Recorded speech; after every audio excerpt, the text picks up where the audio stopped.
It's always great chatting with you. Well, most of you anyway. 75% of you this time. But ZP, here we are already on our second series of the day. That last one was very quickly. I think Murder was in the air for certain in the Shock versus Titans match. But this one could be a little bit different. Obviously, the Gladiators want to finish off the season as strong as they possibly can. They're in good running for the playoffs as well. But Florida, if they lose today, they are out of the Countdown Cup possibility. They are also out of the postseason playoffs. So this is a big one for them. Yeah, I mean, for Florida, they have a huge task in front of them, and it doesn't really get any easier, right? They have to go through the Gladiators, a team that has been pretty consistent all year long. I mean, the Gladiators have dropped matches that they probably should have won, but they're never an easy game. No one looks forward to seeing the Gladiators on their schedule. And then for Florida, that's just the beginning, right? Where they have to win here and then just go on a tear and win everything. But they don't have to worry about everything here just yet, Doa, because they have to win here today. That is step one. Oh my gosh, they're invisible! The only thing that matters. Well, I guess they're not winning today, but they just... There you go. But I'm sure they'll be here momentarily. Yaki, though, has been one of my favorite players to watch all season long. I think Custer was right that when this guy wants to delete everybody in the server, he certainly can. And if you look across this roster, there's a lot of really big names here. You know, OG has been a great main tank for a long time. Gargoyle, fantastic off tank. Slime was one of my favorite, you know, bloodthirsty supports for a while as well.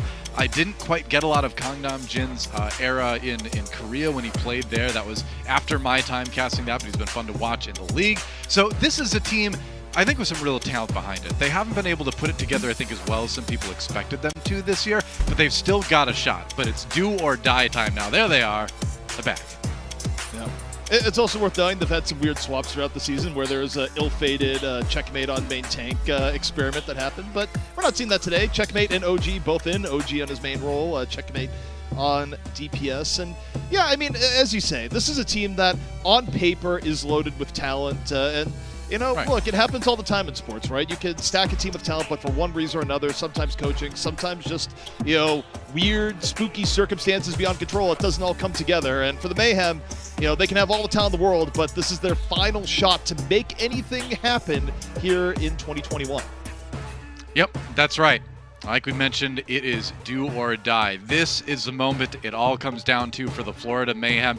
And even with this win, that's only a step in the direction they want to go in the postseason, right? But, you know, if you want to get there, you have to take this step at least. You have to beat the LA Gladiators. It's not going to be easy, but I believe that this team has a skill cap high enough to do it. I don't know if I necessarily believe they'll be able to do it today. I'm going to give it just a straight up 45-55. I'll give Gladiators a 55% chance to win this one. Florida 45. It's close though, in my mind. Yeah, to a degree, it's close. I mean, again, Gladiators. You know, we talked about the shock matchup of, you know, some teams really play strongly against teams that are lower than them. I don't think the Gladiators are always in that boat. I think the Gladiators are more cursed to having close games more often than not. And that can be a dangerous mix when you go up against a team like Florida that does have a high ceiling. Gladiators sometimes punch lower than their weight class. I mean, there's definitely scenarios where Florida comes in here and takes it. But I do think that scenario needs to be Florida playing out of their mind. And this incredibly talented squad, Doa, playing a little bit lower than expected. Yeah, I mean, the Gladiators have had some puzzling map losses and match losses over the course of the season, but I think the core is strong. I think the shield is, you know, perhaps impenetrable. It's a little bit penetrable, perhaps, but I think they're going to be impenetrable today. We'll see how it pans out. But either way, you know they're going to come to play. I think this is going to be our closest series of the day. Quote me on that, ZP. I think this one could go the distance. I mean, when you say closest series of the day, I'm going to just tell you that's not a very high bar, given that it's true. Lightning Fast 3-0s. It's like, you're going to be the richest man in this area where no one has a net worth over $5. Like, all right, cool, I got $10. Like, I don't know. You're right. You need a more definitive statement than that. That wasn't exactly a hot take, was it? No, that was. It wasn't. That was pretty obvious. Yeah. Well, if it goes to 3-1, yeah, it'll be the closest series of the day. And I think we could go 3-2 here. We'll see what happens. But we're about to get things started on our first map of the day. It'll be the control map, of course. A time for teams to scuffle, to brawl a bit, to show what they've got on an individual level. Control is fun that way. We're going to start things off on Ilios. And who do you think is favored here, ZP? I'm going to make you make a call. Oh, I definitely think it's Gladiators as you head in here. I mean, I think the Mayhem need everything to go. Oh, even on the map itself, I think that you're running to a meta where your DPS can really take over and carry. You have incredible talent on hitscan heroes and Kevster. I mean, yeah, Yaki's really good, but Yaki is going to have to play out of his mind and then some, not just to match someone like Kevster, but also to bring the rest of Mayhem over the hump. I think that this is a very difficult map and series for the Mayhem. Yeah, one thing to keep in mind too is the history of this match as well, because these teams did meet in the 2020 NA playoffs. I've forgotten what years are at this point. That's what's happened. And it was a 3-0 for Florida. They did knock Gladiators out of the season last year. So that's got to be on the minds of some of these players going into this series today, especially because the Gladiators are going to feel like they're favored in this one. Seeing if they can get a little bit of revenge and knock Florida out this time. The Gladiators are feeling so favored that if we trust the camera, they're the ones delaying our entry into the game. Both Kevster and Space getting up, getting a drink, stretching, whatever it is, but they weren't ready, Doa, while the Mayhem was. So if you're a Mayhem fan right now, you take any little sign you can get. That's all I gotta say. There you go. Is it extra prep though, or is it icing the kicker? That's what remains to be seen as we get started on our first map of the day. We're going to Ilios. That's right, our control map. Starting things off on Well, it looks like. Yep, Well's going to be where things start, and we'll see which version of the teams comes out here today. Because as I said, it has to be the absolute best version of the Mayhem, and it needs to continue to be if they want to really make something happen, because again, they don't just have to win here today, Doa. They need to show a new look at the Mayhem that can go deep into the Countdown Cup, because that's the only way their season stays alive. That's right.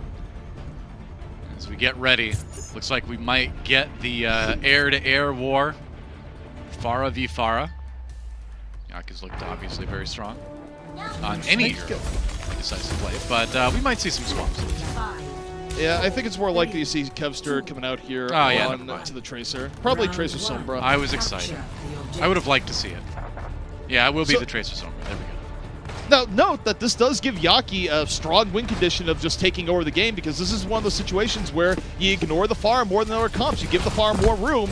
Will Yaki take advantage of that room and put the Mayhem over the top? Already a Bionade hits the Mayhem tank line. OG and Gargoyle in danger, and OG's already dead.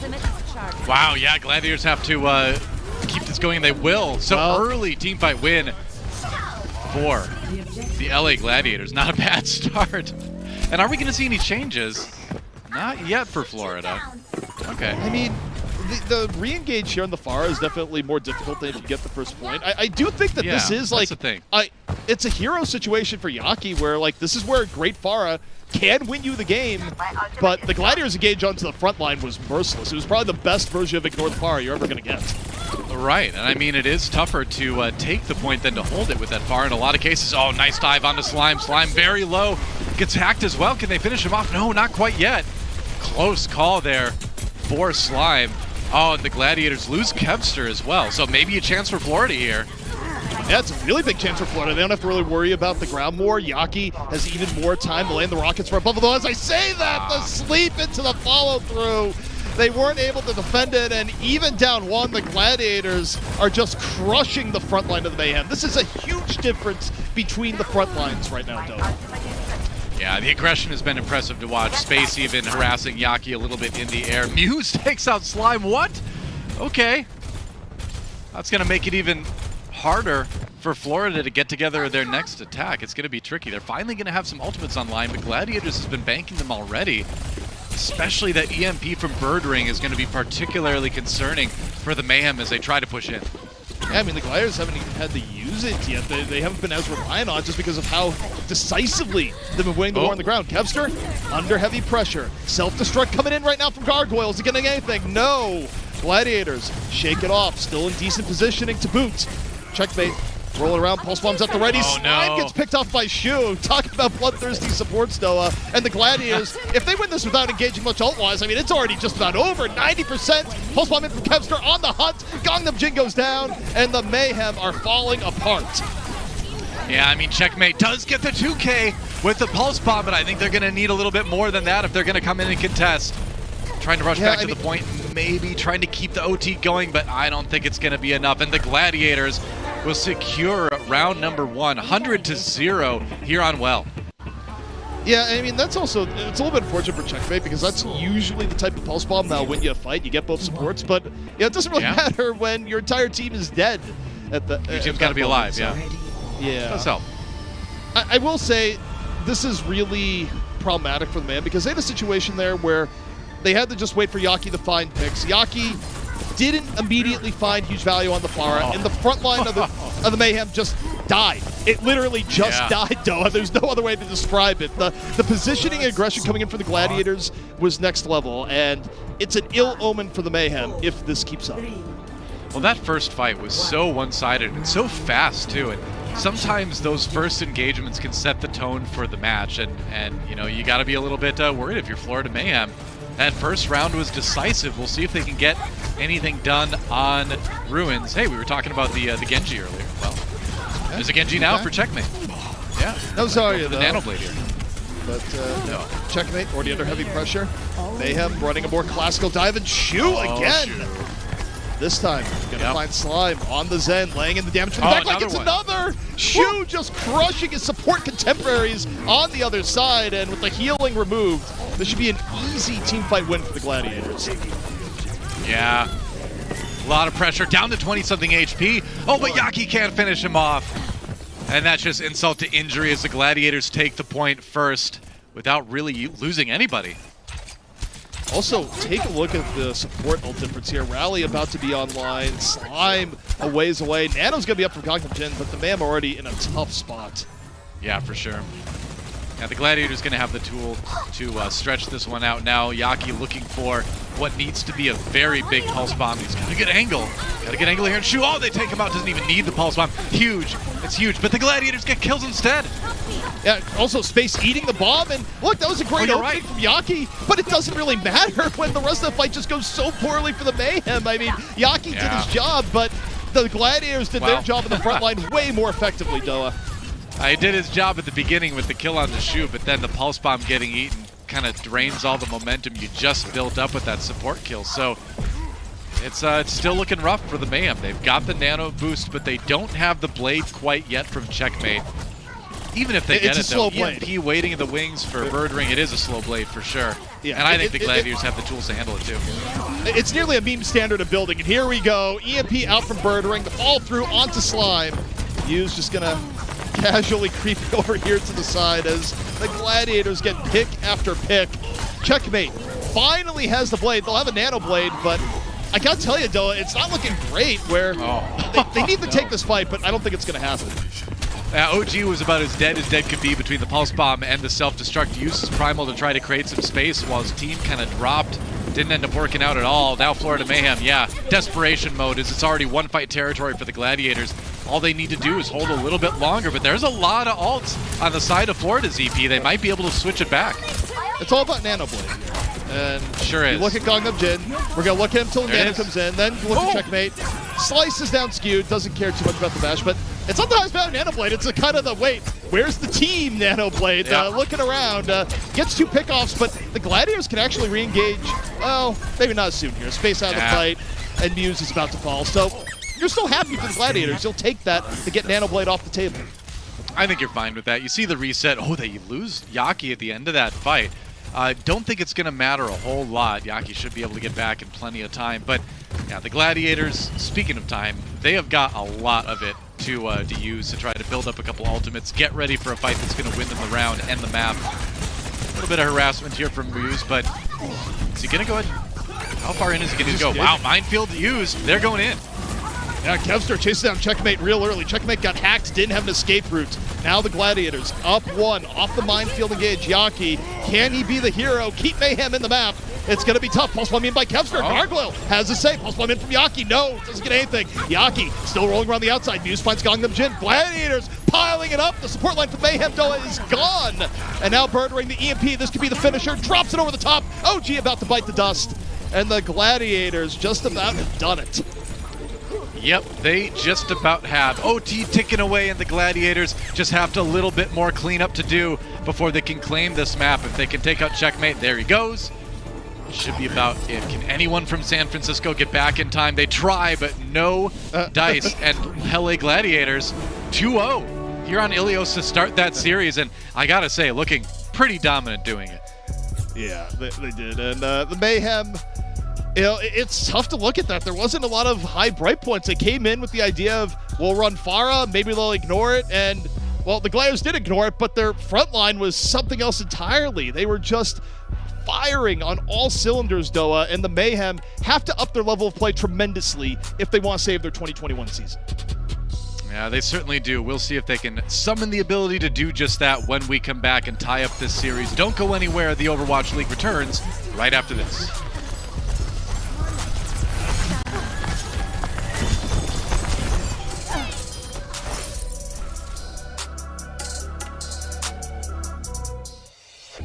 The Overwatch League is brought to you by TeamSpeak, the official voice supplier of the Overwatch League.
Cannot describe this season of the Overwatch League. Now, what is this? This is carnage! Yeah, Season 4 was quite the battle.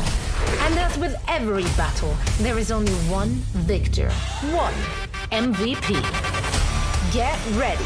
These are your 10 Overwatch League MVP finalists. Sparkle. Sparkle gets a comfortable 4K there. I love this guy. Lip. This is fantastic from Lip. Pelican. What a ridiculous clutch from Pelican. Lead. Lead comes to the rescue. This guy is something else. Harbin. Harbin has one for dinner.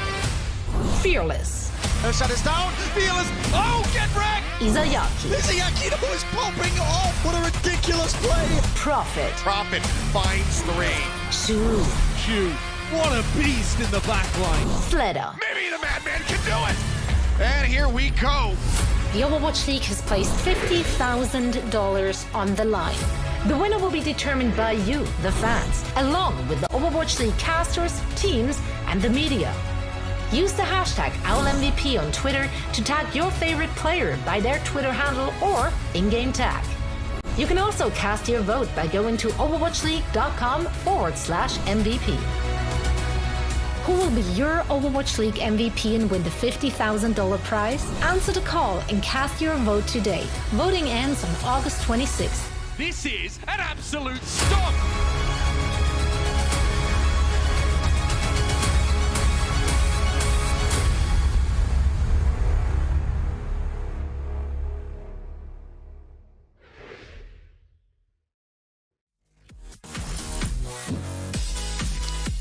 Right. Don't forget to go cast your votes for the Overwatch League MVP. We got a potential one on our screen right there, Shu, who really popped off in map number 1 ZP. That was some bloodthirsty Zen play.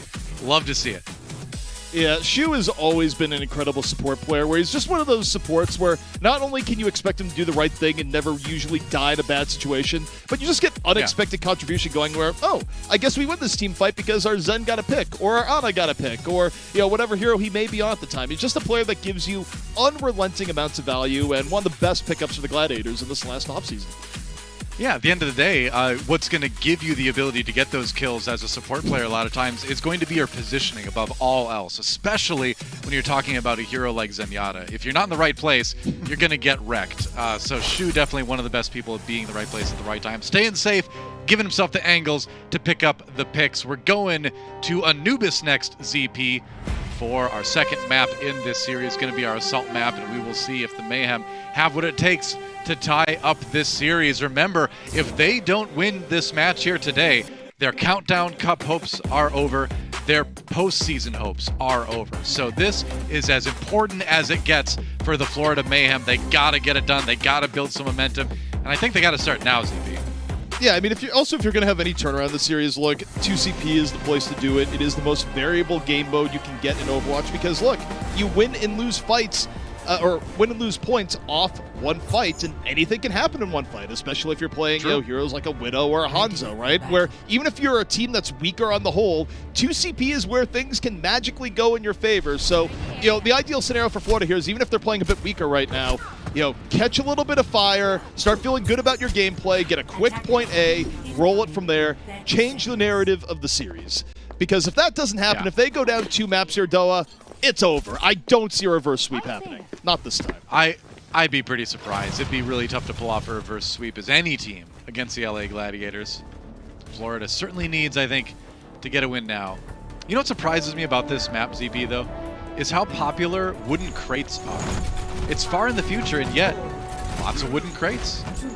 It's eco-friendly. It's a renewable resource. Is it? Look, maybe they found a way to keep trees, planted. They're farming them better. I don't know. Look, you can regrow trees. I'm just assuming that they're regrowing trees that they grew for the purpose of cutting down, and there's still something of a rainforest left. I don't know. The future gets weird. Maybe it's like the alternative meat of trees. You can grow meat now. Maybe you can grow just wood planks in the future. Who knows? I love bark. Either way, exactly.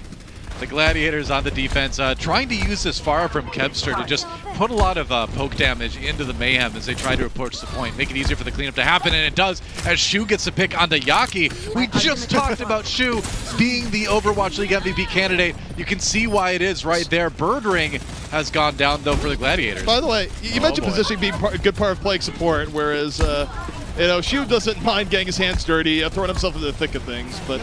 Yeah, the Gladiators defense already looking pretty tremendous thus far. Shu, of course, being a big part of it. And now, one thing we forgot to mention going into the game too is that the checkmate is out. BQB is in, by the way, on the Florida Mayhem side. So back to a little bit more of a standard lineup, what we're used to seeing with Florida. And it makes sense if you're going to run the Sombra. BQB has been the Sombra player for the Mayhem. But this has been a pretty slow EMP build thus far, a bit tortured, as Kevster has really done a great job of just locking the Mayhem down. I mean, the Mayhem, they're not going in. This is almost a Valiant-esque progress to the point. Oh, no. Oh, gee, not like this. The hack, the damage. He's gone. Oh, yeah, that is the last thing you want to see is your ball get slept like that and then taken out. And you know what? Kevster has the barrage too. So with as effective as he's been with these rockets, now the Mayhem have even more to worry about as they've given their defenders enough time to build up all of these abilities to use. But it gets serious. Florida's in real trouble here.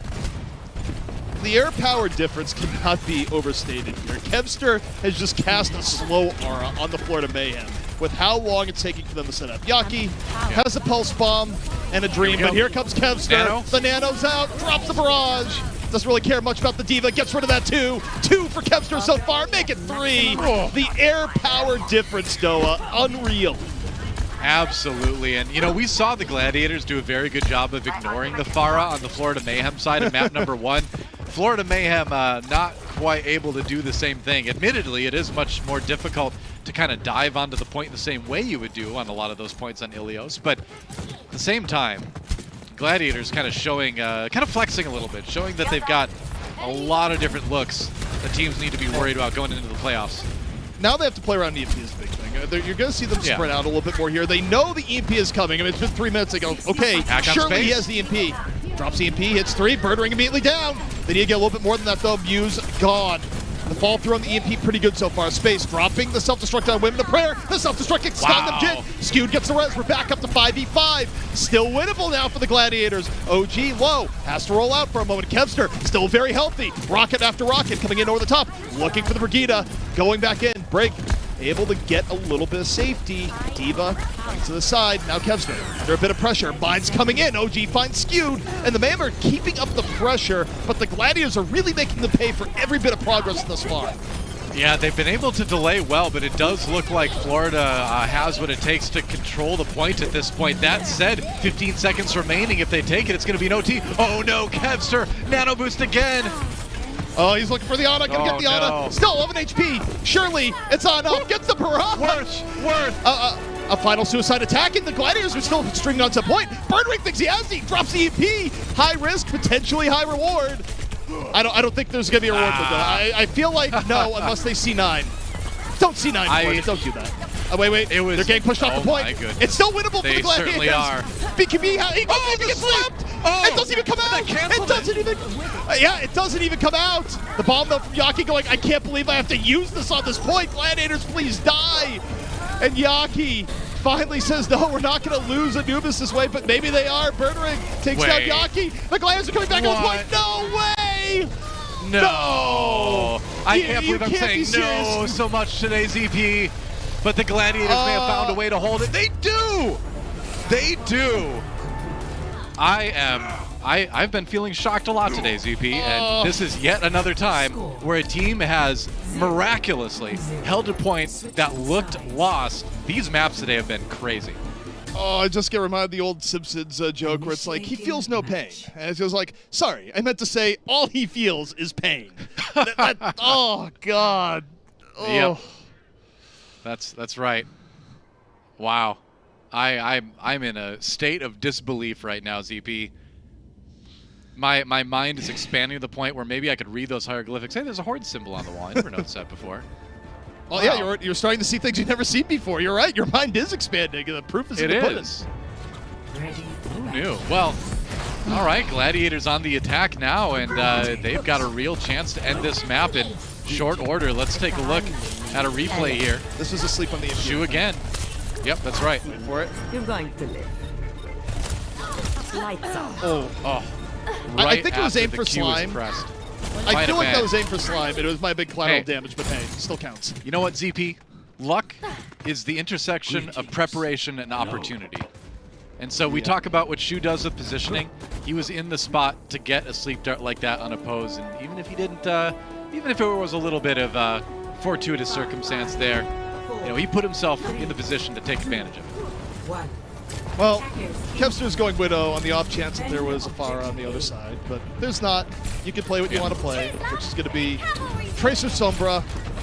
And they don't need much, Doa. They just need a little over a tick and a half. You know, not even a full 2 ticks, and that'll be the Gladiators up 2-0. The Mayhem, their season on the line.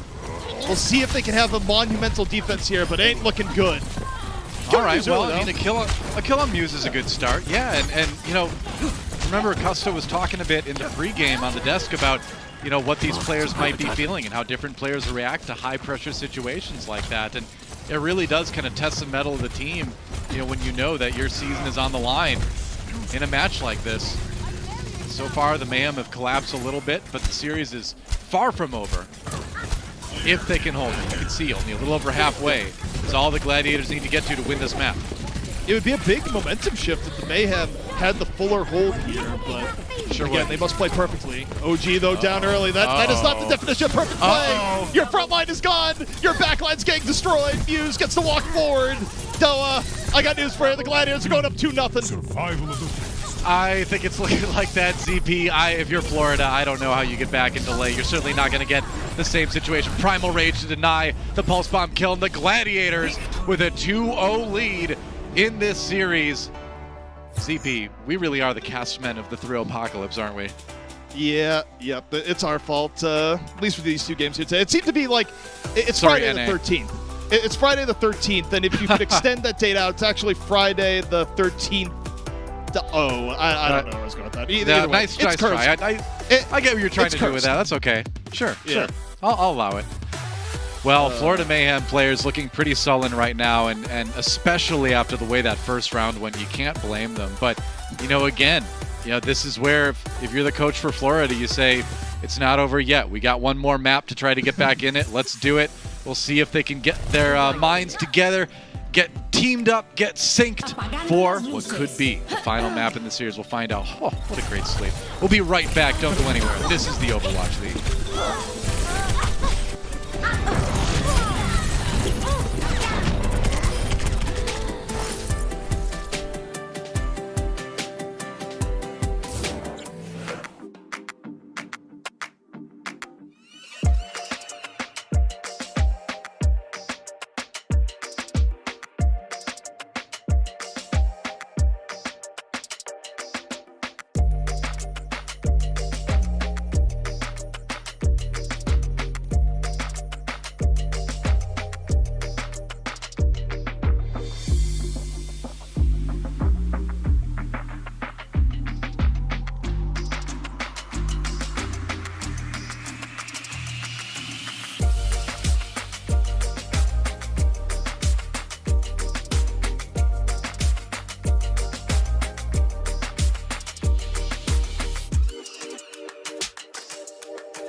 We are back, and oh my goodness, the Overwatch League skins from past seasons have returned. Now is your chance to get one of your favorite previous legendary skins. The vault is open through August 24th, and skins can be redeemed for 200 League tokens, which can be earned by linking your account on YouTube.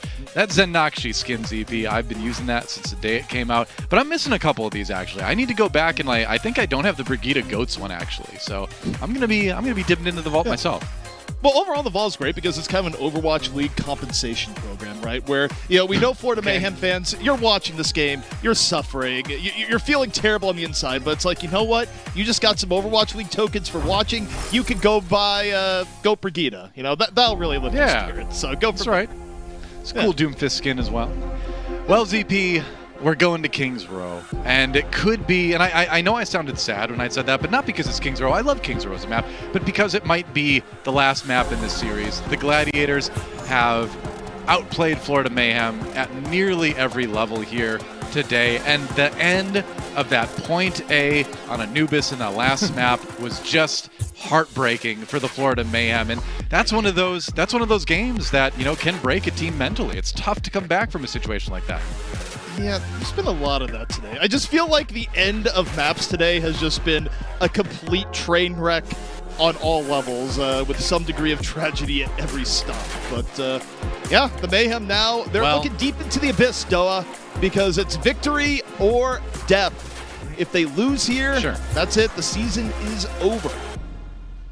Their tragedy is our entertainment, though, ZP.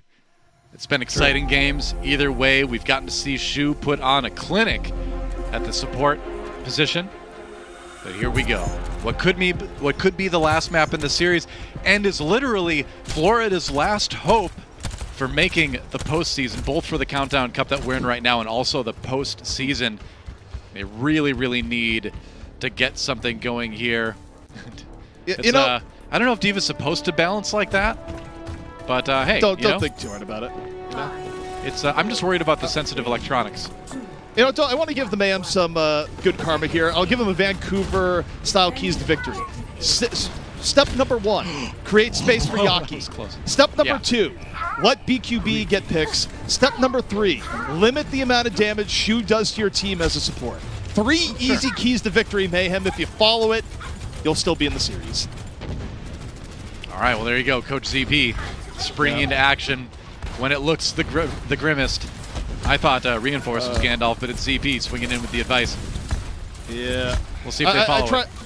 I tried to hit the theme and the depth that the Vancouver tweets did, so, as on brand as I could get, but Bird Ring now, sitting here on the ground, looking to be anti-air Hangzhou. Yaki, though, quite skewed. 2 quick picks for the Gladiators. I think Yaki's got some space here, though. They might be listening. I mean, when you take out both supports on the other team, yeah, you got plenty of space in a lot of cases. OG does go down, though, so that is going to make it difficult for Florida Mayhem to keep advancing. The Pharah can put a lot of damage in from above, but it's really difficult to stand on the point like that. So losing OG is going to make Florida take a bit longer to start really contesting this. You can see they don't even have a tick yet. Yeah, I mean, so far, the Mayhem, though, they get to start here on a really good note as the Gladiators are still trying to recover. But in a way, it is a little bit of an opportunity loss for how many picks they got. Yeah. Back and back. You get nothing out of that from Florida, and it's just the bad feelings keep piling on, right? Maybe Yaki with the barrage can turn this one around. He does have the team kind of locked down. Oh, get Shu. That's it. Yaki has space. Yeah. He stopped Shu from doing damage. This is a new Mayhem, though. I'm feeling the power from Yaki now. All right. Well, it certainly looks like a point they take. That said, Yaki taken up by space. They've had some crazy holds, but I don't think this is going to be one today. I think Florida is going to be able to get the payload going, and they will. So good point A. Didn't take that long. Yeah. So, the Mayhem, 2 minutes, respectable attack. We'll see if they can keep the momentum going here into second. I mean, so far, this is a sort of situation where Yaki has a lot of room to work with. Yaki can win them the game so long as Birdering doesn't somehow turn Hangzhou into an anti-air turret. Exactly. Hangzhou can struggle connecting with the Pharah, yeah, for sure. Sometimes, though, Hangzhou, just shoots logs into the sky. It's kind of like, a caveman fighting an F-16 and, the arrow takes out a jet, It happens. Yeah, that's true. Well, I think I saw that part of Avatar. Yaki, all right, Yaki. Shu again. Oh, Mew's in big trouble too. Yeah, great Dragon Strike actually, and Florida Mayhem will just roll forward here on point B.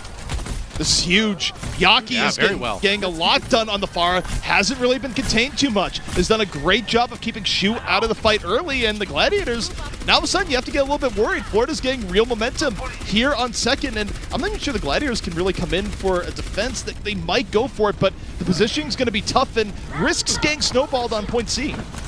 Yeah, for sure. Kevster swapping over to the Soldier 76 now, just wanting to put down some more consistent damage into the team, take advantage. Okay, Dragon Strike comes through. Diva Mech thrown in as well. Does take out only the Immortality field. Shu does get the kill into OG, though, so the Gladiators might have finally found a little bit of stability defensively. Yeah, they really did, especially with the kill on the Slime. That's going to seal the deal. I mean, Yaki can't really go back in at that point. And yeah, the Gladiators, that was a tough defense, too. They kind of had the hope for the best off the bomb. They get the exact best. Shu on the finish there, and now still a decent amount of time left for Florida, but you can't be complacent here. Teams do get held at this point on point B quite often. Yeah, that is true. This is one of those parts of the map where you can just get stopped if you're the attacker. And Florida Mayhem have 2:30 on the clock right now. They're going to have the Dragon Strike soon, but aside from that, it's going to be a little bit of ult building here unless they can get a pick. Yeah, also, there had to be swaps from Mayhem. They almost had Barrage, but they saw Kevster go to the 76. They go, well, we're getting off Pharah. Yaki did not want to go into it, so Yaki's going to have to swap gears, look for value on the Tracer. And the Gladiators, they're really well set up. Their poke is keeping Mayhem back. Dragon Strike, though, down Broad Street. The Mayhem trying to move on in. The Gladiators sidestepping most of it, still in a pretty good spot. Shu going to drop the window. Here comes the damage. They're looking for the front line. Slime nearly gets picked in the crossfire, and the Mayhem are just taking cover in the tunnels right now, though. That's all they can do. Oh, that was a scary reload for Shu right there because his Diva needed healing. Oh, self-destruct. Catches Shu and Countdown Jib finishes off Muse as well. So Florida strikes back with their own Baptiste ultimate. And it looks like that's going to be point B. Yeah, really nice rotation from them. They hide from the window, come back out on a well-placed bomb, and, signs of life when it's all the darkest right now for the Mayhem. Perhaps they keep the series alive, Doa. Yeah, the heartbeat goes up. Now you've got a bit of momentum going. Now the positivity starts to creep back into the comms a little bit on the Florida Mayhem. You got to close it out. That's what they're looking for. Gladiators, though, are in a pretty good spot for the next fight. They can just hard engage us with Transcendence if they want. Kevster opens with the visor and just gets Gangnam Jin for free. I mean, that was a great setting halt. that up. Yeah, the halt was a huge part of it. But yeah, fantastic halt from OG. That's going to set up the rest of that defense. Gargoyle manages to take a dive off the edge there to reset with the rest of his team. But the Gladiators have a new lease on life defensively here, and now they're the ones with some good tools to delay this. Oh, Yaki swaps over to the May. Interesting. A good choice for point C. Sometimes you play mystery heroes, Noah, and that's how it works on King's Row. Where Yaki, I think that works, though. Yeah. I think this works. I mean, I think the May is a totally fine pick here. I also think, maybe Kevster goes to something like a McCree after this push. Who knows? But the man, they drop the Orisa ult. They're going to move forward with it. Oh, they move way too far forward. No. They try and get value off the supercharger and just eat a bomb over the top. Really well spaced in. No pun intended. Yeah, well spaced indeed.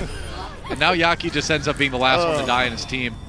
A little bit delayed there, but yeah, the Gladiators have put together a pretty solid defense. A minute 30 for Florida Mayhem to try to take point C. They've got the rally, but again, the tools just aren't there at the moment. They were able to get it done on B, but point C is going to be trickier. This is one where you really need to execute crisply or get one of those picks. I mean, ideally for the Mayhem, you just use rally, going aggressively. The problem is, though, you're running the Orisa. Theoretically. It's not as good for just running at them with rally. Also, Shu can drop the window. They can just back off, drop window, and blow them away. Not really caring as much. And all right, here we go. Whoa! Wall down. From the window to the wall, but that's a May wall, and it's going to block a lot of damage from the Gladiators. Well, can they get through it? They do indeed, but oh no, Florida flanks. The kills are coming in, ZP. Yeah, BQB was able to get to the side, got the pick on the Kevster. It was a little bit of a weird interaction with the window and the wall, but it works out for the Mayhem. Now 2. Haven't lost anyone here just yet. BQB finding some momentum here in the Hangzhou. 37 seconds left to go, and Doha, they do need to finish as a time remaining. If they finish in overtime, they risk losing in a situation where the best they could do is a draw. So they have to somehow keep the Gladiators off the point. It's going to be so difficult, especially as Kevster now comes in.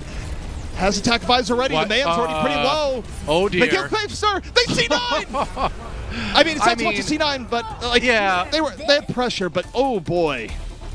I don't know if that was quite a C9 really. ZP, but yeah, what Florida did well there was they were able to use the Dragon Strike on one side and then send the rest of the team to the other side to really prevent the respawns from the Gladiators from getting in effectively. Kevster was able to just barely touch, but everybody else got held back. So, as tough as it's been for Florida, they have been looking really good so far in this map.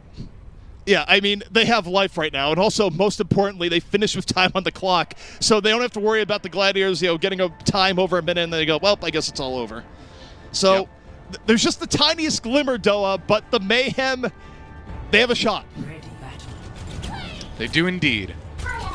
Gladiators know this, though. They want to end it with a 3-0. Remember, the Gladiators have a bit to fight for as well. They're trying to end the season with the best standings. I'm not 100% sure if they have a chance to take third now after that San Francisco 3-0. I don't know the math behind it off the top of my head, but if you're the Gladiators, you certainly want to finish as strongly as possible, so you don't really want to give up a map here. Yeah, and I mean, again, the Gladiators are a team where they're so good both on paper and oftentimes in practice, but they are a team that at times kind of lacks a little bit of clutch factor. They've been taken to longer series by teams where it shouldn't always happen, and if there was a perfect storm for the Mayhem to come back, I mean, this would be the beginning of it. Yeah. It's a nice play from Yaki at the end of that last map with the Blizzard. Now on board with Kevster. As he thinks about making a swap, the team discussing it here. Yeah, I think that's a good idea. Going for the Genji. Interesting. Okay, so this is a way to possibly get behind that Orisa and do some real damage to the back line. It is interesting, though, running the Genji without running the Ana at the same point, because it's not quite the win condition of going, well, you have Nano Blade, and okay, the Mayhem being a little bit more aggressive. They seize the opportunity, flashbang over the top. BQB now gets a roll to the side, and Gargoyle really starting to come alive in the last round and a half, Doha. Yeah, you can just see the confidence in the Florida Mayhem now. They're playing farther forward, they're being more aggressive, and they're doing a good job of pushing forward as a unit as well. So I agree. I'm a little bit surprised by the Genji pick. It all depends on the individual playmaking from Kevster. It's his hero of choice. It's a bit of a comfort pick for sure. Got to get something done. Yaki down early. Good start for the Gladiators. Gladiators get the opening they're looking for. Without the Tracer here, BQB is so easy to isolate and put pressure on, where DPS-wise, the Mayhem are going, okay, BQB, we hope you can do everything. The problem is, everyone in the Gladiators just piling in, the pressure unrelenting. BQB almost has Deadeye, OG out of the fight. Is anything going to break here for the Mayhem? No, just the Mayhem is breaking, and that should be point A for the Glads. Yep, that's right. Going to be point A taken by the LA Gladiators after a rumble in the hotel. They won't be invited back. They're banned. No. I mean, honestly, I feel like that hotel, like, it's just kind of a, not great hotel. It's used for conventions a lot. They actually have it baked into their shirts that they expected to get roughed up at this point. I mean, they've been around for a long time, though. It's not their first rodeo. They're used to it now. Yeah, stay at the Elderworth Hotel. Enjoy the fierce battles in our lobby. And a continental breakfast. They actually probably would have a continental breakfast. I'm really bad. But hang on, we got Kevster. He has a blade. He's ready to slice up some fresh breakfast, as it were. Maybe. He's back there getting little fruit wedges ready. Yeah, maybe breakfast is on hold. I don't know. It's not as easy to gauge. There's no nano to just let him turn off his brain and slice. But there's going to be a dragon that comes out early. Yeah, Baptiste on the other side, though, so it's still going to be a little bit tricky for Gladiators to push into it. They try to avoid it by going into the bookshop. Here comes the self-destruct, though. Oh, and it catches Kevster. Oh, my goodness. No blade. And that Genji, now they took point A, but I don't know if it's working out as well as the Gladiators would prefer. They're getting sent back to spawn. I think the Gladiators are actually okay with that by pure virtue of the fact that the Mayhem just did the... You ever spend your entire bank account on one purchase and you feel really good for a short time, then you wake up the next day and you go, where'd all my money go? Yeah, that's a Mayhem's alt economy right now, Doa. It's gone. It has been blasted back to the Stone Age, and the Gladiators are about to come back with interest. That's right. It's like, do you really need the entire leather-bound editions of the Wheel of Time series, all 14 books? The answer is yes, of course you do, but you also want to save some money as well. Shu, meanwhile, goes on the wall. There's the blade coming out. It's time, and Gladiators, oh man, they cut through him like the softest cheese ever made. Yeah. Nice kill on BQB the end there.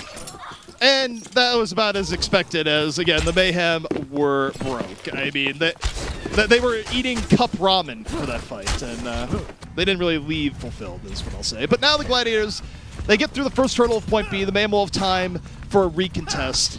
However, the way things have been going, look for space to drop a serious bomb to start off the next fight. That's right. And they're going to need that bomb to pay dividends, too, because it's really that and the Dragon Strike that they have to work with on the push. They have 2:30 in the clock right now. Need to get it done. Here comes the Dragon Strike. Bird Ring throws it through. Gangnam Jin gets caught. Yep, already looking rough for the Mayhem. 2 down. Can Yaki somehow thread the needle, bring things back for the break? Well, 3 people are dead, so probably not. Nope. Probably not. That's not happening. Pulse Bomb got used anyways, but the Gladiators, they're taking the point. Yeah, you talk about momentum, ZP, and it is turned about as hardcore as it can because the Gladiators have just rolled through point B with ease. Question is, with 3:30 on the clock now, can they take the point with more time remaining than the Florida Mayhem, specifically more than a minute remaining? Yeah, I mean, even if they get more than a minute, either way, the Mayhem will still get their attack, but the Gladiators are still going to have such a better run at it, and, well, this battle gets up close and personal here. Yaki, though, gets a better hit, finds skewed. Last little bicycle, nice wall coming down. And the Gladiators, they're going to lose a lot of momentum off this, though. I think this puts their, best case completion at around, 1 minute time-wise, in all likelihood. You know, you want to win every fight if you're the Gladiators, but this is probably a result that they expected just in terms of looking what each team had available to them at the time. Gladiators are going to need to push and build a few ultimates before we really see a serious push. That said, maybe Kevster can make a miracle happen with the Dragon Blade. Yeah, I mean, again, it's the raw Dragon Blade. It's the honest Dragon Blade. No dishonest nano boost going on into it. Which means you do have to think a little bit more as Gladiators think, we're just going to back out. We don't want to fight the Supercharger. Not a good idea. Yep. Gladiators grouping up, going through. Oh, that's a nice Maywall. Oh, the Maywall's going to get dropped right as the explosion happened. No, it didn't. Interesting. Okay. Well, OG still got the kill on the Kevster anyway, so the Gladiators will be resetting after this. Yeah, it delays things even more. So, going back to the prediction a while back, there's definitely no way the Gladiators finish with anything over a minute now. And in fact, man, they're setting themselves up real well because realistically, Doa, the Gladiators have to win 2 fights yet to finish this out. Yeah. This series may not be over in 3 maps as the Florida Mayhem are absolutely positioned to win the defensive battle here and take their first map of the series. Yeah. And honestly, though, it's all thanks to my coaching. You can't convince me otherwise, but here we go. Right. Kevster waiting. A window's up, but it's window v window, and no one really wants to go in. Both teams respecting Dragon Strike in for BQB, and Bird Ring gets caught. The Gladiators just can't get a clean fight. The Mayhem are continuing, keeping them off balance. Yeah, they commit everything they've got to this fight, but they do win it pretty cleanly. So here's the danger, ZP. Now that all the ultimates have been used, all they're going to have is maybe the Supercharger, maybe the self-destruct to defend against this next push from the Gladiators. Skewed actually swaps to the Zenyatta. See if they can make that work. Mayhem fans starting to feel hope, just swelling, though. They understand this could be a map. This could be the road to victory.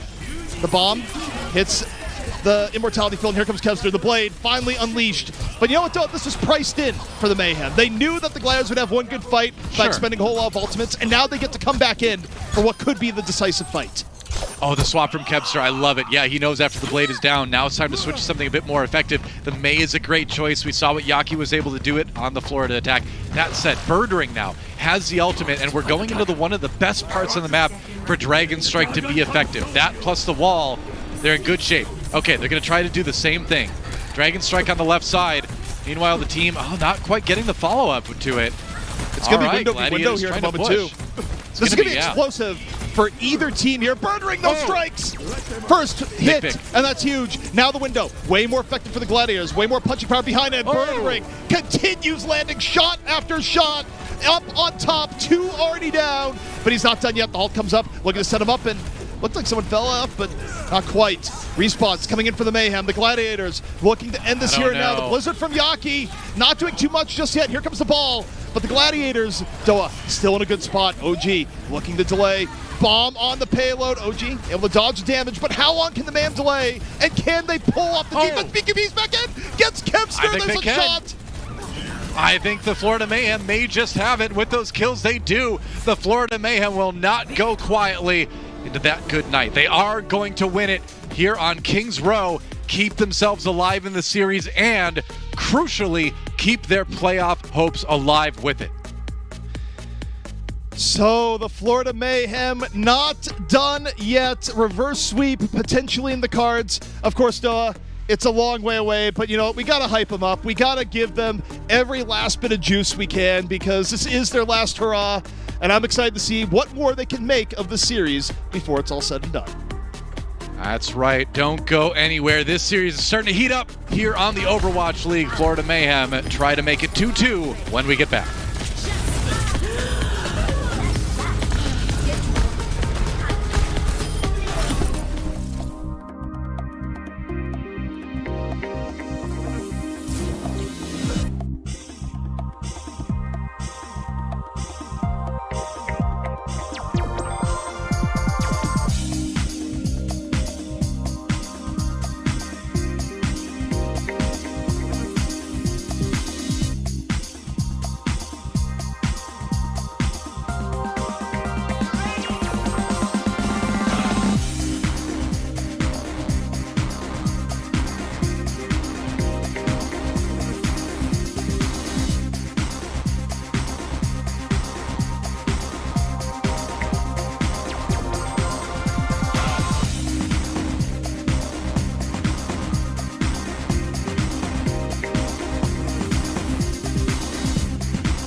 Yaki is a big key for the Florida Mayhem. He's probably the best player on this team. Yaki! Come on, pal! We're not even... What are we, 2 minutes in? 2 minutes in, you're already trying to be the villain of this... Stop it! Oh, come off it, Yaki! Oh, even a little tactical crouch, alright. Yaki, though, doesn't want to give up. He's right. Huge shatter in the back line. Yaki charging in, gets the pickup on his own. Solo carrying this fight. Another shatter. The classic echo. He's popping off. I don't know if it's enough. A third one. Yaki, God, he's going crazy in the back line. Yaki's just doing so much damage to the back. No one can kill him at all. Yeah. Where did Yaki come from? What? Where was that?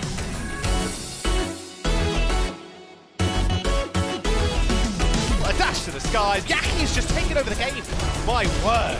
No one stands a chance now. Yaki is just ridiculous. And Yaki putting on a clinic. This is just brutal. Stop. They're already dead.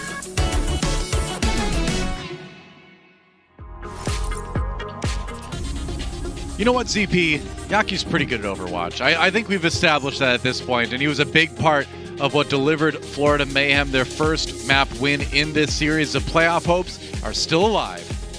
Yep, Yaki is going to be the key to victory for the Mayhem if they're able to pull this back out, where right now there's a story, right? We are potentially witnessing the beginning of a reverse sweep, but the Gladiators so far, over the course of the series, have been very dominant. And for the Gladiators, obviously, what's at stake for them is better seeding for the Countdown Cup and potentially better playoff seeding. But for the Mayhem, the stakes are much larger at this point, where if they lose today, they are out of it. They are done. Their season on the line here, Doa, so we'll see if the Mayhem can go out with some glory or whether or not Kings Row was the last hurrah. Well, we'll find out. We're going to Rialto next. It's going to be our payload map, of course. And Florida Mayhem, again, trying to complete the reverse sweep. We said, ZP, at the beginning of the match that neither of us thought Florida was capable of reverse sweeping the LA Gladiators. Now, I think a lot of people out there, a lot of analysts maybe as well, would probably still agree with that. But that said, Florida certainly showed some life on Kings Row. It's not impossible. No, it's not. And I mean, look, between these two teams, if the Florida Mayhem hits a high and the Gladiators hits a low, it's possible for the Mayhem to win. I mean, as we've talked about, the Mayhem, it's a team with a lot of talent on it. It just hasn't come together in a convincing way. And the Gladiators, for as much talent as they have, you know, sometimes they don't usually underperform to the degree that Mayhem has this year, but, you know, sometimes the Gladiators do throw in a rough series here and there. So, you know, the Mayhem, as we talked about at the very beginning, their key to victory here is that they need everyone to be playing well, and they need the Gladiators to stumble a little bit. And we saw some of that on Kings Row. The question is, do the Gladiators let that happen as we move into Rialto? Yeah, I mean, I'll say it again. The Florida Mayhem have a very high skill cap.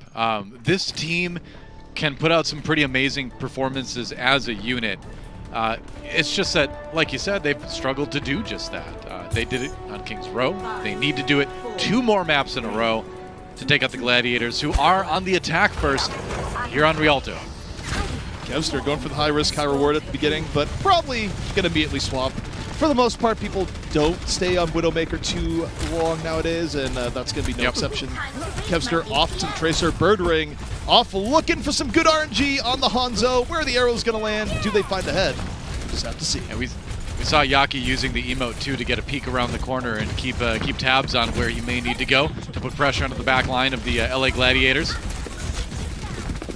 Looks like they're just going to try walking forward as a unit, though, as you often do here. Florida dropping down now. Yeah, both teams hard committing here, and the first elimination has to be breaking soon. It's Kevster, finds BQB, doesn't get isolated by the McCree, and both sides just going back and forth right now, Doa. And Kevster, though, doing a great job. So is Yaki. Yaki coming back in on the Tracer, looking and looking. Yep. And now, all right, Mayhem pushing it back a bit, and Yaki, a huge reason for it, takes down Kevster the boot. Yeah, good start for the Florida Mayhem, able to stop the Gladiators cold here on their attack. You know, we usually see some of these scuffles early on, a lot of ults being built. Oftentimes, it doesn't end up being hyper decisive for either side.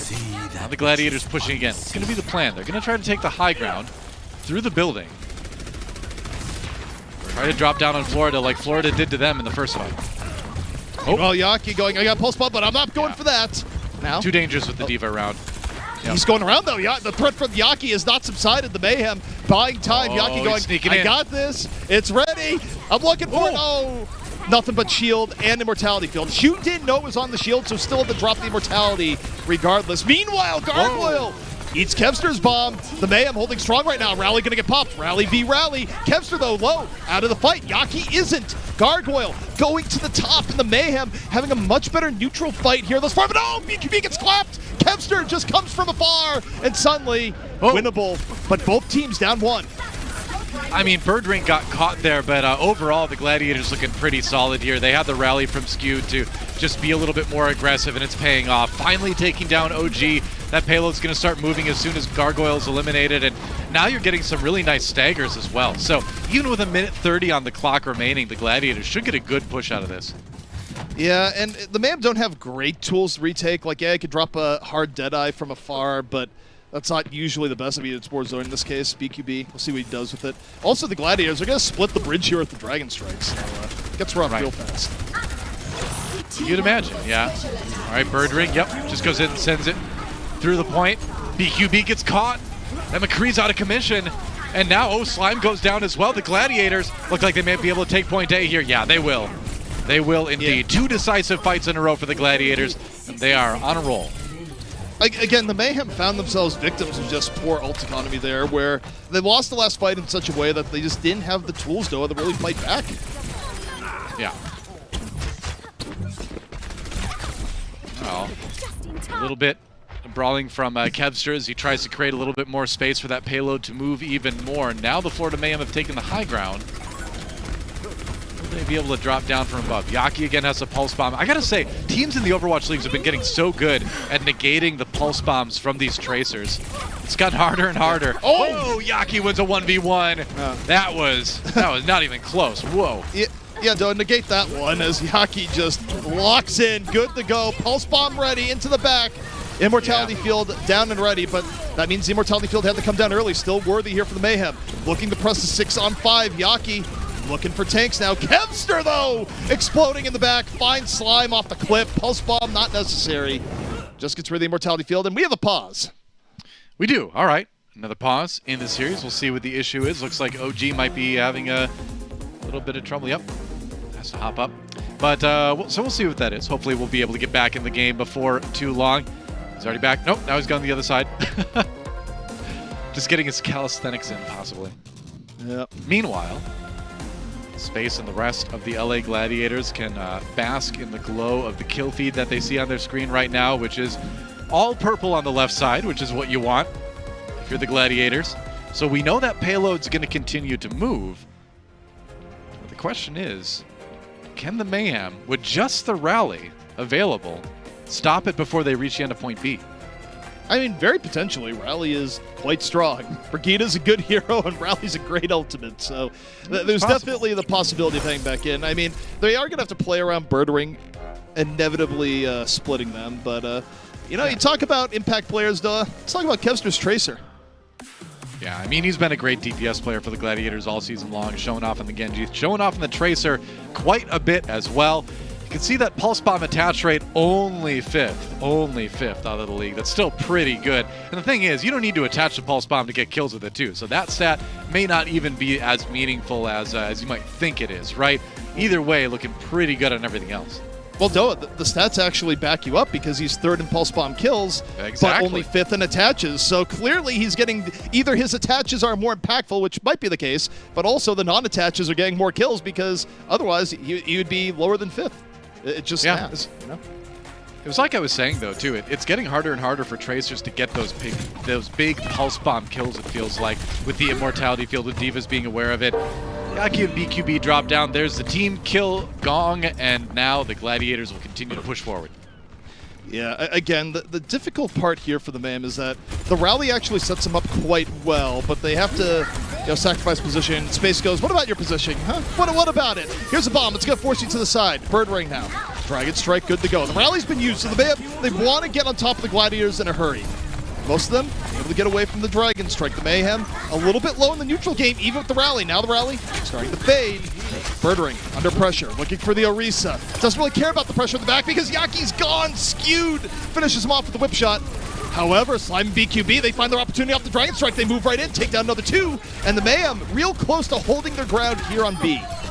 Yeah, the window committed to that as well, and that should be a hold for the Florida Mayhem for now. Kevster doing the wise thing and saving his pulse bomb for the next push. Was thinking about maybe being able to get in and use it because he built it up right at the end of that fight.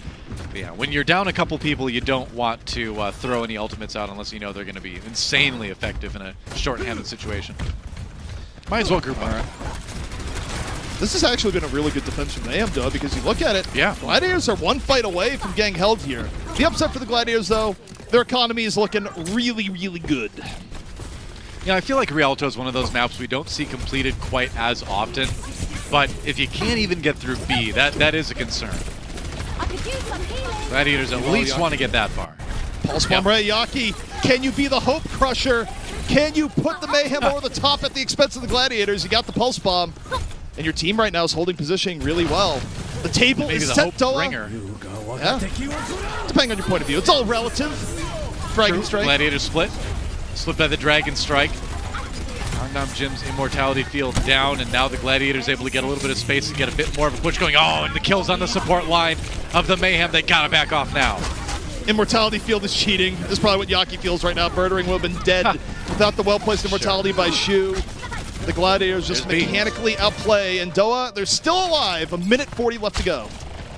Yeah, and that's not a lot of time, ZP, to get a point done like point C on Rialto. This is a tough one. The angles are easy to hold. That last room is difficult to push through because the spawns are very close. It's claustrophobic for the attackers, as the defenders have a lot of good angles to come in from. So the Gladiators have their work cut out for them, especially with the lack of ultimates. But hey, it's possible. There's the window. Florida Mayhem just simply wanting to eat timeout. Oh, the Dragon Strike gets eaten. Birdring taken out. Rough start for the Gladiators, but that said, they start to turn it around. It's a better turnaround for the Gladiators. Kevster coming alive into the back line as Muse sets it up. 9 HP for Kevster, not phased. Okay, maybe should have been, as the fist from Yaki comes from afar. Yaki, though, punished, and the Gladiators are going to keep this moving forward. Wow, I was expecting that payload to get stopped a little bit more than it was. They're rolling forward, and now it's going to be the desperation defense, but Florida has a lot of great tools to use. Self-destruct, they've got the bongos as well for the damage. Slime, wow. Interesting placement for OG's ultimate. Gives him that angle to just protect it and just fire from the corner. I like that. Yeah, this thing, it's a foul fight. I think the Gladiators realized that pushing it where it was without a full 6 would have been a bad idea. So now teams up to a full 6. The Supercharger off the table. The Gladiators get to open with their Supercharger. And here we go. Bomb from Kevster. OG out of the fight early. That's big. 6 on 5 now. What's it going to be? Yaki on the turn. Gets Birdring. Can Yaki keep the Mayhem alive here on point C? BQB finds Kevster. The Mayhem are still fighting. Gargoyle healthy on the point. The Gladiators have to do something about it sooner rather than later. BQB though comes alive. Gets another 2. And the Mayhem just maybe have a point C hold in the books. They do indeed, ZP. Gladiators not quite able to finish the attack. Well done by Florida on the defense. Just a great job of spending the time bank of your opponent, right? Using ultimates that you might not get kills from, but you know are going to cause your opponent to back away to drain that time bank. And now Florida in a position where if they can finish it or get close to finishing the attack, they can go up to, well, not go up, they can tie the series 4-4 and give themselves a chance again to keep their playoff hopes alive. You know what, Doa? Throughout the series, if you're a Gladiators fan, you've been smug. You have been smug beyond belief because you know that you're in a great spot. Yeah. After that last round, suddenly you just start having the slivers of fear creep into your heart going, wait a second, I've seen the Gladiators lose in positions like this before. Tell me they're not going to do it again. Meanwhile, if you're a Mayhem fan, you're just going, there's a possibility. That glimmer of light in the distance now becoming more than a dream. Yeah. Here's BQB at the end of that last round. That was a huge pick onto Kevster because Birdring had already dropped. So Kevster was the only DPS remaining. So that headshot from the Mayhem, from BQB, was vital there. And you know, if you go back and look at the Gladiators historically, they're a team that can really be summed up in a lot of cases as the team that was so close but yet so far, right? Looking like a team that can contest to possibly make it deep in the playoffs and just always get stopped short. Maybe this season will be different. They need to close out the series here, though. And Florida's threatening. Florida has a chance, but remember, if you're just tuning in, Florida is fighting to stave off elimination. If they get held before where the Gladiators brought the payload, their season is over. There will be no postseason for them. So it is all or nothing for the Mayhem still, but they've made it a fighting chance. Yep, that's right. And they're going to go ahead and go with the Pharah package here. BQB still on that Hangzhou, but we have Yaki taking the Pharah. We've seen how effective he can be at causing the poke damage, creating space, coming in from behind. That's a nice location, fairly safe. Gladiators taking a lot of hits here. It's really good pressure. It forced out the Immortality field. Gangnam Jin, though, had to use Immortality on the other side. Gangnam Jin needs heals. He needs heals badly, but Mercy's over at the Pharah. There was no hope coming from Gangnam Jin. However, uses down. Gargoyle gets space. Overall, the Mayhem getting some decent shots in this fight. They need to finish off space. They do. And the front line can now move forward. Space so close to getting the D-Mech there. You can tell he wanted it bad. Slime does get the res onto BQB, but you raise a good point with this Mercy-Baptiste combination, where if Baptiste goes down, that Mercy a lot of times is a little bit too far away to provide the healing with effective heals because she's off pocketing the farm. Yeah, or if Bap gets low, he's on his own. I hope you have your skills up. But here we go. Window is up. BQB fighting it back, looking for the Tracer. Ignores the Tracer, drop the Dragon Strike. Prioritizes the team. Skewed down. Yaki finds Birdering. The Dragon does its job of zoning the Gladiators away. And the Mayhem about to get point A. Great team play, and you can just, you know what the comms were, right? Where BQB is like, I need to Dragon Strike, give me that Immortality field. Gangnam Jin delivered, and he was able to just ignore the Tracer, like you said, and fire that ultimate into a position that let them push through.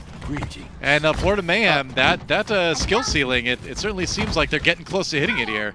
Yeah, I mean, it was pure on action movie sacrifice. I don't even think he died there, but it was the same thing where it's just like, I'm under fire, I have to hit this button or everyone dies, and hey, hit the button. And now the Mayhem still alive. 4 minutes left to go. Yaki into the back. So aggressive right now, Doa. The risk is high, but the reward could be even higher as Yaki tries to keep the Gladiators on the back foot as BQB punishes Kevster again. Right. Well, this is a point you just want to fly through, and I'm not saying literally as a Pharah. I'm just saying speed-wise as a Florida Mayhem, because you need all the time you can on point C. That's what they're trying to set themselves up for. Now, Space did catch BQB with the self-destruct, but the payload does get to move a little bit farther forward. Both teams even here. BQB, though, gets the res back into the fray. Gangnam Jin, though, down. So a lot of healing on the shoulders of Slime here. No Valkyrie to back it up. Muse, though, out of the fight. Kevster going for the Pulse Bomb. OG able to shake most of it, but meanwhile, Space catches Yaki, and part of that Slime, when Gangnam Jin is down, has to heal more people, and Yaki doesn't have perma-tether. You're right. The Pharah is certainly more vulnerable. We talked about that a little bit earlier, where as a Mercy player, you need to be ready to just leave that Pharah for a moment to get back to healing the core of the team. And it's tough to make that transition. In fact, sometimes it's so tough, they make some changes. Yaki on the Tracer now, Slime on the Brigida. They do decide to swap over to something a little bit more stable in terms of these pushes. They got 3 minutes left, but that can be deceptive. A lot of teams get held here on Point B Rialto. The Mayhem, they really want to win this next fight. It's going to be one of their best opportunities if they can, especially if they can get a support pick. The Gladiators, though, they see the window come down. Is Shu going to use the Transcendence? If he does, it's going to be too late to save Muse or Space. They get both tanks down so early, and Shu commits Transcendence anyways. This is so risky for the Gladiators and might not pay off. Both your tanks were dead. Oh, Shu goes down as well. I mean, he gets the kill on BQB after the Transcendence, but yeah, I mean, for an MVP candidate, for how well Shu has played in the series so far today, that was an uncharacteristic misstep, I think, to use the Transcendence there when 3 members of your team were already gone. Again, I always like to say you don't know what the call was from the shot caller on the team there. It might have just been to use it. They might have thought they had the tools to hold anyway. Obviously, that didn't pan out, and now Gladiators with few options to stop the Florida Mayhem from winning this map. I mean, they need a big Kevster Pulse Bomb right here now. Birdering needs time to build EMP to get into better ult economy. Kevster, though, he has to get through the raid boss, though, as Yaki first. Meanwhile, self-destruct with Gargoyle doesn't get anything directly, but does make some space. Mayhem under pressure. BQB real low, hunted down by Birdring. Okay. And now the Mayhem backed into a corner. Wait, they burned the rally. They burned the rally down 1. They're still going to go for it here, Doa. Space went down. Still winnable. Oh, and 2 from Yaki. Big. the opportunity they needed. Yeah, that's Yaki just doing Yaki things, man. He got the pulse bomb, gets the kill on the shoe as well. And that payload rolling forward, Florida Mayhem.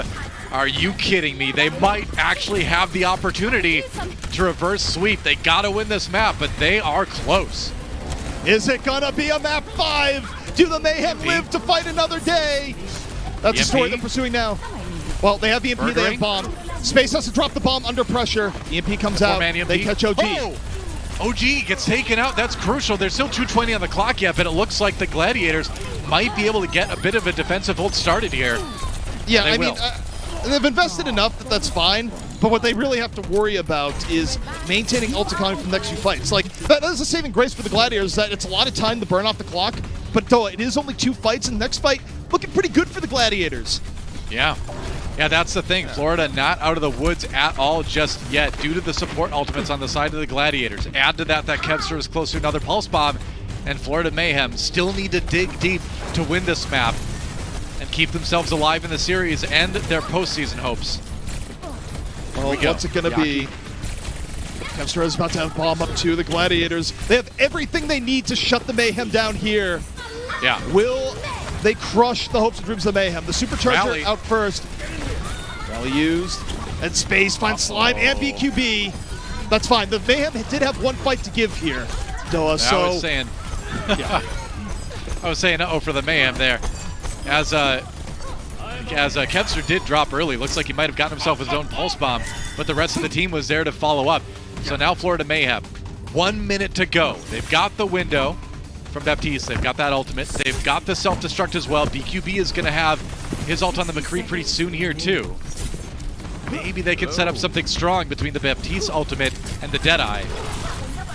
The window would also be great just to get an early pickoff, and this is truly the fight for the season coming up for the Mayhem.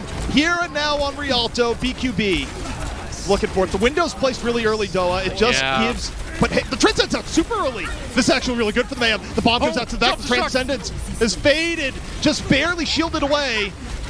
And now here we go, Gladiators, Supercharger down, looking for any pick. The rally starting to wear off now for the Mayhem. Both teams looking for an all-important first pick. Space has the bomb in reserve. What's it gonna be? Both teams 6v6, the Mayhem. 15 seconds left to go. They don't have much left. Space's bomb to the back. It gets BQB. The Gladiators are almost there. Is the Mayhem season about to be over? I can't believe it. BQB got caught. Oh, Shu gets gargoyle as well. Here comes a pulse pot from Yaki. Nothing doing on that one, and Slime goes down as well. Bird Ring picks one up, and the Gladiators have done it. They have held ZP, and they will win this series. The Florida Mayhem, so close, but that is the season. No postseason for them, and the Gladiators finish strong. You know, you gotta get to the Mayhem there, Doa. They made it a show. It wasn't a full stomp. Not the end. The last 2 maps, Florida came alive, but the Gladiators, they stuck to it. They prevented the map 5. They prevented the reverse sweep point. And as a result, the Mayhem, this is where their season ends as far as postseason hopes and dreams.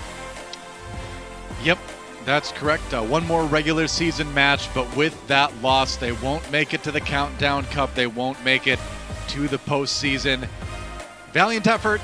We'll see what they can get done the next time around. The LA Gladiators, meanwhile, with that win, again, it was a 3-1 victory, but they do vault themselves a little bit up in the standings as well. The question is, I don't quite know if they can make it all the way to 3rd and avoid the play-ins. Either way, ZP, they are going to be a major force to be reckoned with in the postseason.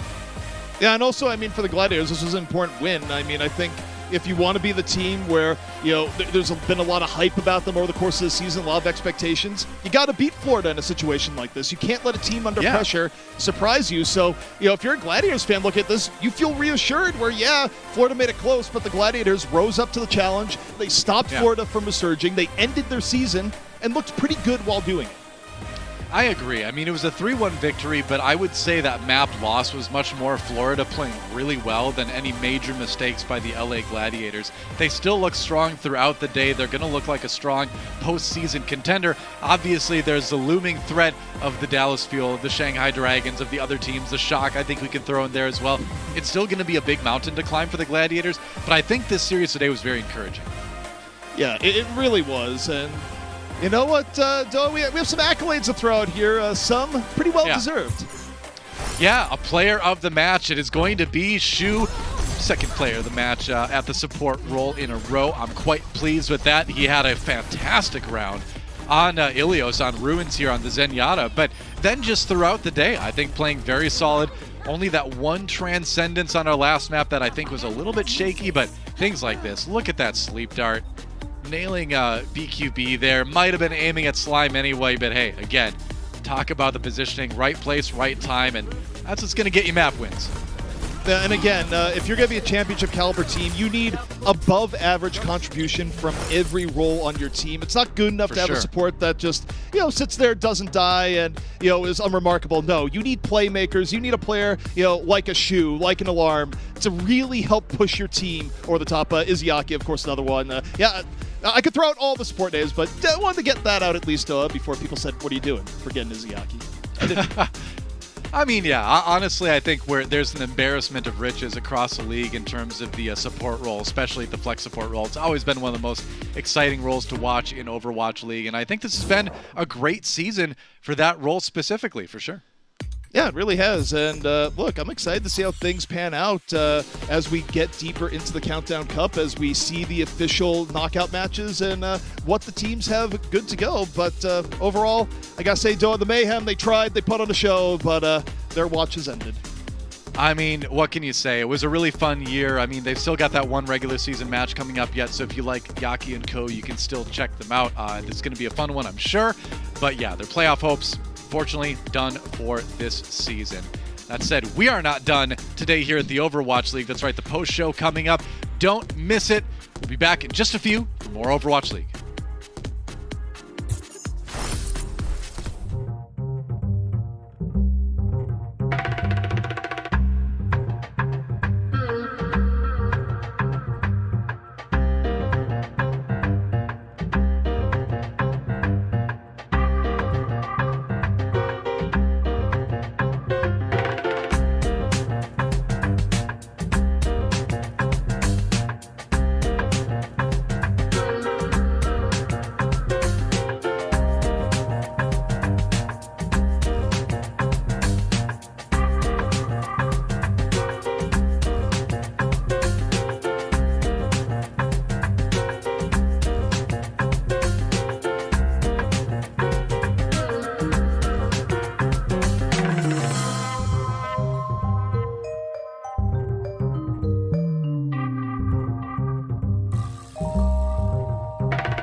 Welcome to the Watchpoint Post Show, everybody. We're joined now by, yes, he's finally here. I've been wanting to interview this person for a very long time. It's Kevster from Los Angeles Gladiators. Kevster, good seeing you, and congratulations on the win today. How are you feeling? Thank you. I'm feeling good. Yeah. Feeling good? All right. Yeah, like I'm not lying, bro. I've been asking to interview Kevster for a long time, but just somehow just didn't go through. But finally, I get the chance to talk to you, brother. So I'm very excited. And because this is the first time interviewing you, I have to sort of go back and ask. You've been sort of the faceless Overwatch League meme for quite some time. So like, how did you feel about that? And also, how did it feel to play with your teammates for the first time in LA? Honestly, the faceless thing, I didn't really think much about it. I guess it was a bit funny with all the memes and that, but yeah.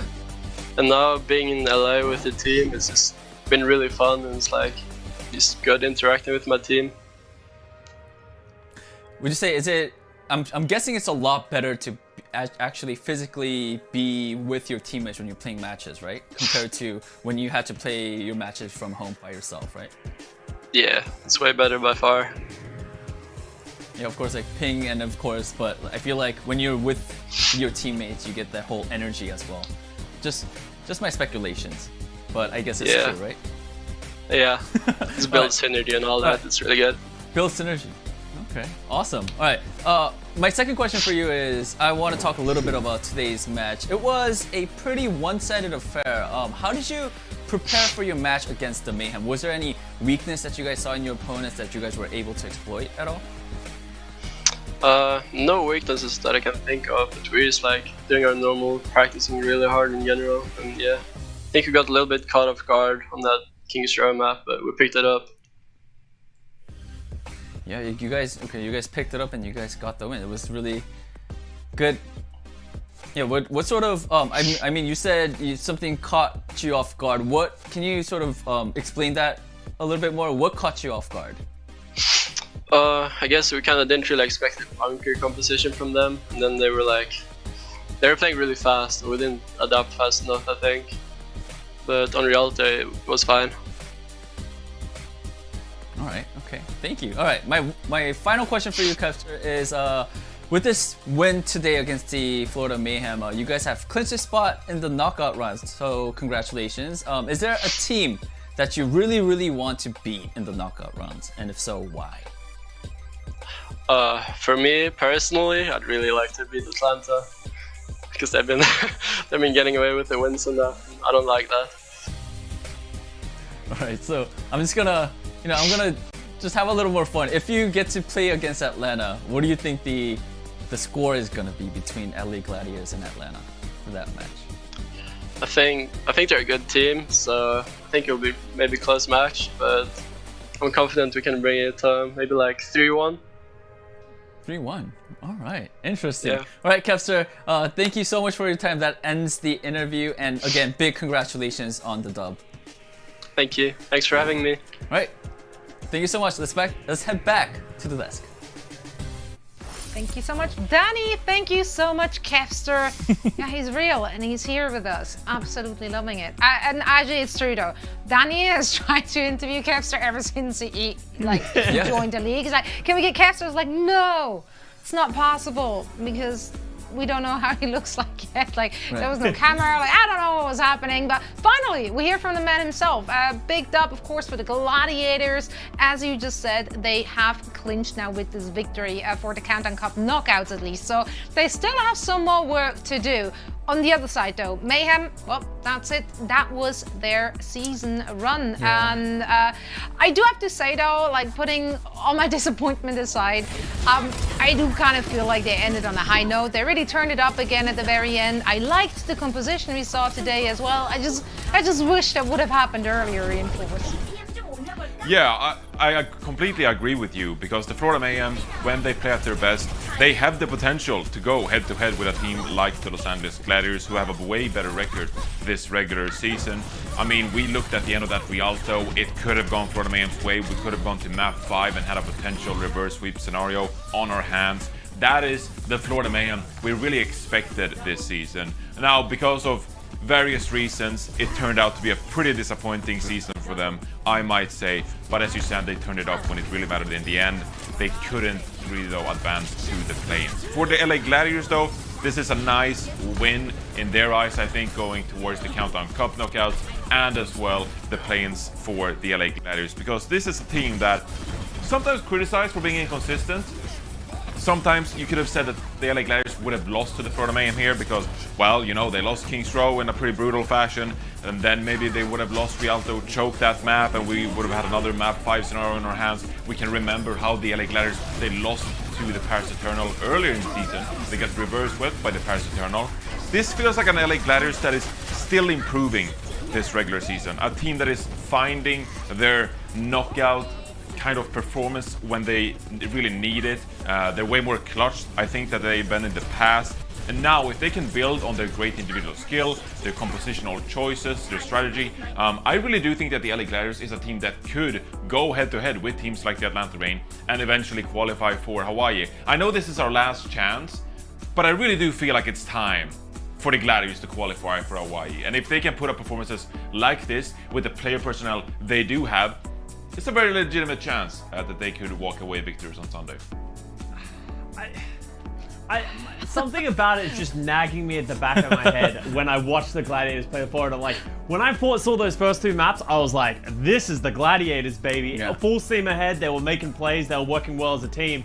But those next 2 maps, they just didn't fill me with that confidence that they're gonna be able to close when they need to close. As you said, they were very narrowly, like a couple of team fights away from going to map 5, and they haven't been successful in map 5. So I still have not been sold on the Gladiators. They still haven't shown me that clean gameplay that's going to tell me that they're going to be able to win the Countdown Cup, or at least go deep in the Countdown Cup as well. So I want to see a little bit more. Obviously, they have one more match tomorrow against Houston. That should be a lot more of a deciding factor. It is such an odd phenomenon if you think about it, because like just like the Shock Gladiators as well, if you're looking at their overall season record, like it's not bad. Like they are winning a lot more games than they're losing, but somehow nothing of it is confidence inducing, which just makes me hesitant to like feel like I can 100% count on them like walking away victoriously. So I'm totally with you there, Costa. Now another match we got to witness today, I believe it was it our first one? I think it was our first one. It was our first match, yes. It feels like it's a long time ago, even though it was a rather short day. wasn't really. That we had indeed 3 matches going on. It was, of course, the European rivalry between London Spitfire and Paris Eternal. And whilst we did get to see some fantastic Shaxx Tracer performance on map number 1, Paris kind of took over the reins and had no intention of handing them back to their rivals, and they walked away with this one. Yeah, I think, you know, Paris, compared to their performance yesterday, they were clearly looking a lot better. They were well coordinated. They were playing as a team as well. But I think Johnny, when he was recapping this match after the match ended, said, you know, is it because London is sort of worse than Toronto Defiance? I think that's sort of the case as well. But overall, in general, I think in Toronto's side, they seemed a lot better compared to how they performed yesterday. London, however, so like you mentioned, fantastic performance from Shaxx on that Tracer. Other than that, nothing much. But hey guys, tomorrow, the Bread Bowl, London versus Vancouver. Yeah baby, let's go. The Bread Bowl. I mean, who are you rooting for in this one? I don't know. Where's your heart at? Really Speak from your heart. Not who you think is winning, like who you want to win. I want London to win because I don't want them to go 0-16. Just because I don't want, I wouldn't wish that upon anyone. That's like such a brutal thing. So I hope London get the edge. Okay. All right, fair enough. Oh wait, no? Anyone disagree? I'm giving away my pick'ems, and now we're just. I'm honestly so torn. I don't blame anyone going either way. Because like, on one side you have like Shaxx and Sparker being able to play that Hangzhou to bring out the Sombra as well. But Vancouver Titans, they just feel mentally stronger. Like, I like Changsik, and he's pretty good on the ball. Dalton, they have nice synergy on the Tracer as well. They're able to get those dives through. I feel like Fire and Rolf, they can probably keep that back line together. The question just is, like, is there going to be a DPS diff with Shaxx and Sparker for me tomorrow? I like the compositions that London play, even though the execution isn't quite there. It's honestly a 50-50. I'm so torn for tomorrow. It's going to be a banger. You know, it's going to be toss great. A coin. Why won't you? We did get to see a look from Vancouver Titans today as well against San Francisco Shock. It wasn't much of a look because it just went it was over like so quickly. Like actually so quickly that I'm not kidding you, but I somehow struggle to recollect what actually happened in that series. So if one of you guys can give me a TFDS, a too fast did not see of this one, I'd very much appreciate it. What? Kind of make these acronyms up as we go. Let me try and summarize it. So this was the third fastest match of this season and the 11th fastest overall. That was hard to say. But the biggest issue, in my opinion, for the Vancouver Titans is just they were struggling to get any teamwork or any synergy, and it's the same thing that we keep saying for them over the course of the season. If they aren't given the space to be able to slowly execute what they want to do, they crumble. And the San Francisco Shock are a team that aren't going to give you any space, and the Shock do look better. So the question is going to become, because obviously Vancouver Titans, their season is pretty much over at this point. Looking at the San Francisco Shock, what did this game tell us? And it's not a whole lot, if I'm being honest, because we're having high aspirations for this team. I want to see them go to the playoffs. I want to see them compete for the three-peat, and also just see them go to Hawaii. No one would have expected coming into this season to not see the San Francisco Shock go to Hawaii once. So I hope they start finding some form. They're playing better around this slower shield style that allows Arns and Glister to play on that hit scan. But, you know, there's not much to be taken away from this match, unfortunately, if you are a fan of the San Francisco Shock. Well, something to take away from all of those matches are, of course, the implications some of those had on our overall standing. So once more, let's bring up those Western season standings to see where we at. Now, official, Florida is out of the season. Boston is in. 9 teams are officially in for the play-ins and, of course, the playoff lock. So, yeah, this is where we at. Definitely some surprises there. I don't think anyone at the beginning of the season would have expected Florida to end up at number 10. Yeah. No. I think Paris would have been the team people would have picked for like 12 through 10, because Paris Eternal, no one believed in the Paris Eternal. I mean, they just picked up a bunch of scavengers from the European contenders region that turned out to just be gold. I mean, those players are sick.